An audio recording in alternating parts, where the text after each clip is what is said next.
को चाहिए ही चाहिए। चाहिए, कुछ को नहीं चाहिए। जो जैन धर्म को पालन करते हैं, चुस्त वैष्णव हैं, उनको ये कांदा नहीं चलता। लेकिन जो जैन धर्म का पालन नहीं करते हैं उनके लिए कांदा चलता है। तो मेरे आपके इसलिए मैंने कहा आग्रह नहीं है, आप चाहे तो उपयोग करिए, चाहे तो छोड़ दीजिए। इसके बारे में जानकारी जरूर दे देता हूं। ये कांदा जो है पित्त को शांत करने वाली सबसे अच्छी औषध है दुनिया में। अगर पित्त खराब है किसी का, पित्त खराब आप समझते हैं, गैस बनना, खट्टी खट्टी डकार आना, मुंह में पानी आना, सतत जड़ होना, खाने को पाचन नहीं होना, ये सब पित्त की तकलीफ है। वमन होना, उल्टी होना, वॉमिटिंग होना, ये सब पित्त की। तो पित्त को सबसे ज्यादा संतुलित करने की ताकत जिसमें है वो कांदे में। तो कांदा आप चाहें तो खाइए। आप बोलेंगे पित्त शांत करने की और भी दवाएं, हाँ बहुत सारी दवाएं हैं, मैं बता दूंगा, लेकिन कांदा अभी बता रहा। कांदा पित्त को शांत करने की सबसे अच्छी औषध है।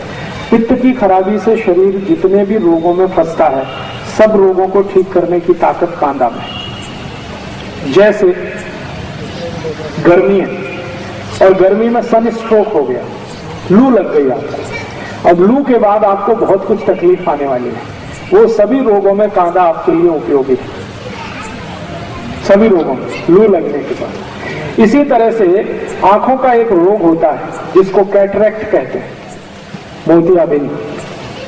मोतियाबिंद को गलाने की ताकत अगर दुनिया में किसी चीज में है तो वो कांदे के रस में।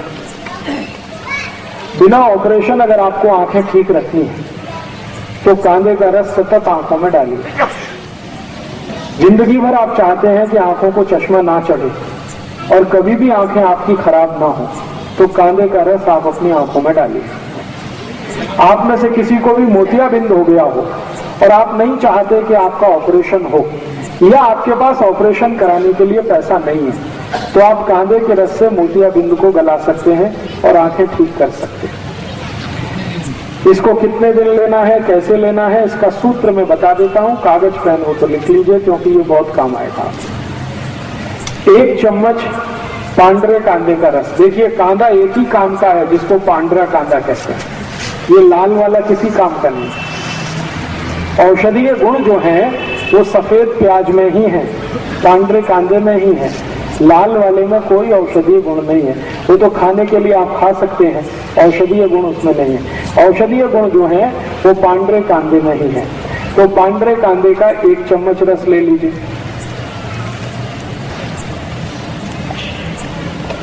एक चम्मच इसमें नींबू का रस मिला दीजिए। एक नींबू आता है जिसको बेदाना नींबू कहते हैं, जिसमें ज्यादा बीज नहीं होते, वो बहुत अच्छा है। तो 1 चम्मच नींबू का रस, 1 चम्मच पांडरे कांदे का रस। फिर इसमें आप मध मिला दीजिए, लगभग 3 से 4 चम्मच मध।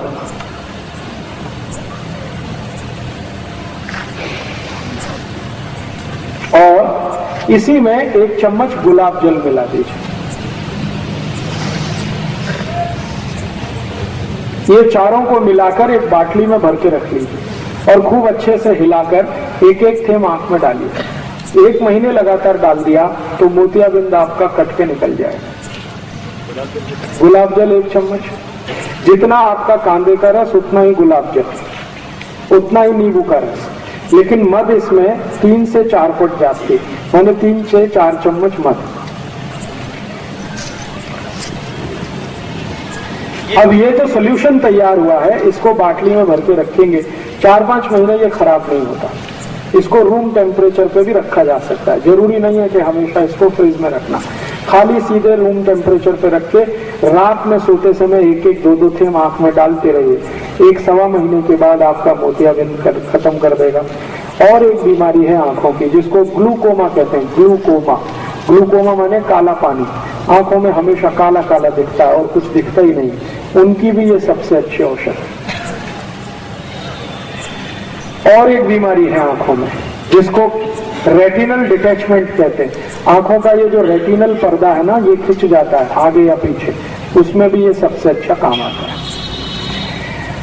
अब इसमें आपत्ति के रूप में क्या है, अगर कोई जैन है, चुस्त जैन, एक तो वो कांदा यूज नहीं कर सकते और दूसरा मध भी नहीं कर सकते, तो उनके लिए ऐसी ही बीमारी अगर है तो एक दूसरी औषध बता देता हूं। जो कांदा यूज नहीं करते और जो मध भी यूज नहीं करते उनके लिए बहुत अच्छी औषध इसी बीमारी में, जिनको कैटरेक्ट है, ग्लूकोमा है, रेटिनल डिटैचमेंट है, उसकी औषध का नाम है गाय का मूत्र, गोमूत्र। गाय का मूत्र इकट्ठा कर लीजिए किसी बाटली में और उसको रख लीजिए। इसी को एक एक थेम आंख में डालना, बस सीधे सीधे।